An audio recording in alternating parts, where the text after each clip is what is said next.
এই তুমি তোমার শখের কবুতরগুলো বাজারে নিতেছো কেন? কবুতরের পালবো না। কেন? হ্যাঁ, কেন? কবুতর পালবো না এই কারণেই যে কবুতরের খাবারের দাম অনেক হেভি হেভি রেঞ্জের। ওগুলো কোন কথা?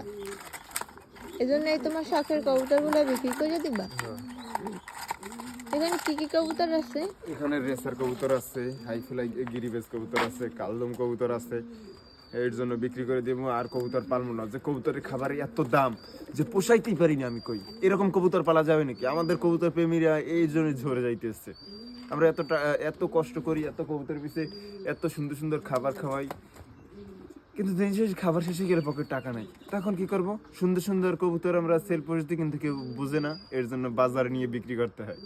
এই আর কি, ভালো জিনিসের কদর কেউ বোঝে না। কিছু লোক আছে না যে অনলাইনে আইসা এই ভাই আমারটা এই ফেলাই করবে, ওই সারাসারি করবে, ওগুলো ঢং ঢকটাক, ভালো জিনিস কেউ চিনবে না, এর জন্য বাজার নিয়ে বিক্রি করতে হয়।